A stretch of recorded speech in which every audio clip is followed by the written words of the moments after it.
Have you been thinking about buying a home, but you're not exactly sure where to begin the process? Well, this is the video series for you. We're going to be unpacking step by step how to get the keys to your new home with the least amount of stress possible. And in this series, we're going to be unpacking some great new programs that have come out that'll help you with down payment assistance as well as closing costs. Yes, so you want to be sure that you stay tuned for every part. I'm working hard for you guys, so please be sure to push that like and subscribe button.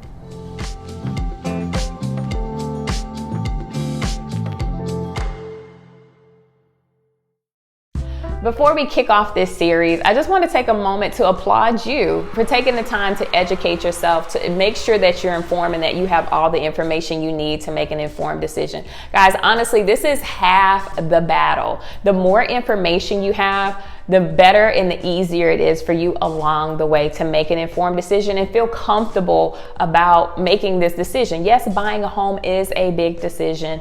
Yes, it can be scary when you think about some components of it, but guys, it really is easy and simple. And oftentimes, if done correctly, you will win and it will work in your favor. So many of my customers that I helped less than 2 years ago are sitting pretty. When I say sitting pretty, they have over $100,000 to $200,000. Some, I think the max right now is probably like $275,000. The people that bought with me right before the pandemic, their homes have appraised and not appraised, their house have gained over $200,000 worth of equity. So they're $200,000 richer than when they first started with buying a home. And just think, if they would have rented over the last 2 years, they just would have been paying rent, paying for a place to live with not $200,000 now in their pocket. So congratulations to you from just putting yourself in the best position to win and to get the information that you need. So let's jump into the main things that you're going to need to buy a house,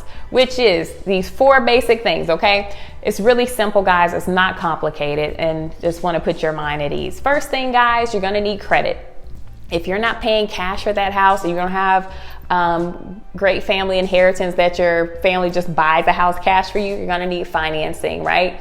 And that requires credit. Credit is just simply, again, your reputation with your payment history of borrowing money and paying money back at the time that you say you were. So if you got a credit card for $1,000, you agreed with Citibank that you would pay it back the 15th of every month. Have you been doing that? Okay. That is, over time, generates a score, right? That shows your ability to keep your word that when you borrow something that you'll pay it back. Okay. Now, on average, to qualify for most programs that'll give you down payment assistance, closing costs, or just most programs in general, they like to see at least a 640 credit score, okay? Don't use Credit Karma to check your credit. It doesn't give you the right accurate one. You need to use one of the major credit bureaus, Equifax, TransUnion, etc. But for most guys, you're going to need a 640 to make sure you're getting a decent interest rate, okay? Now, the higher your credit score, the lower your interest rate. So if your credit is really high, they're like, oh, they're not as much of a risk, so we'll let them borrow money at 4% or 3%, whatever. Okay, let's go into the next thing. Regardless of whatever programs you qualify for, whether it be a doctor loan program or you qualify for VA where you can get no money down, 100% financing, or maybe you qualify for the Hometown Heroes program. My fellow teachers and educators, yes, we have a program that help you with down payment and closing costs. Regardless, though, of those programs, you're still going to need money to buy a house, okay?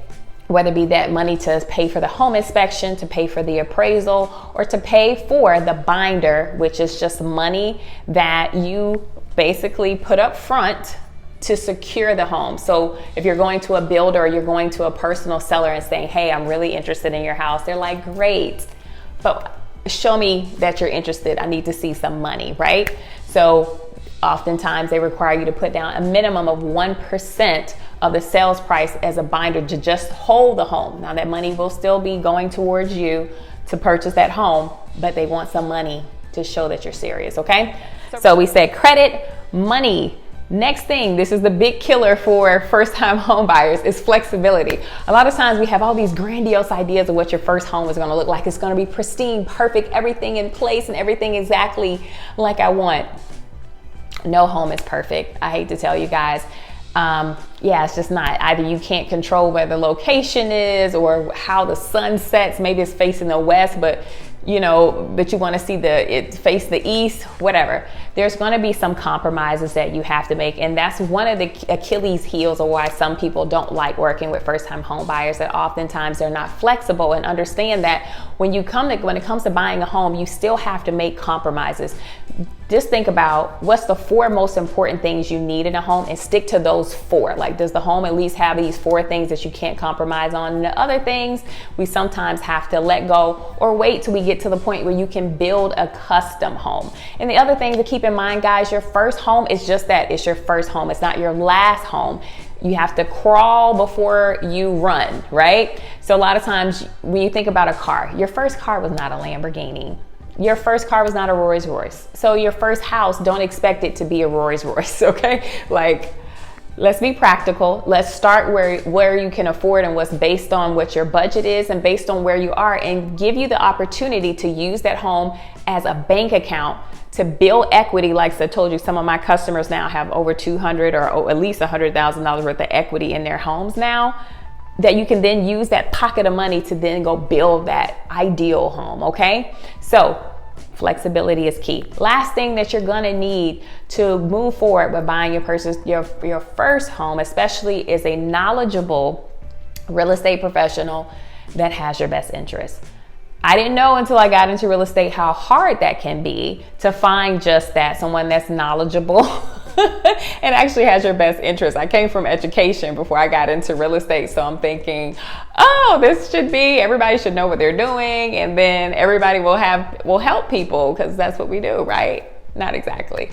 So you need to make sure that you interview at least two realtors, that you can make sure that they have the knowledge base, that they understand contracts, they are knowledgeable about the area, right? And they can point you to which neighborhoods and areas of town that are probably best suited based on your personality and what your desires are.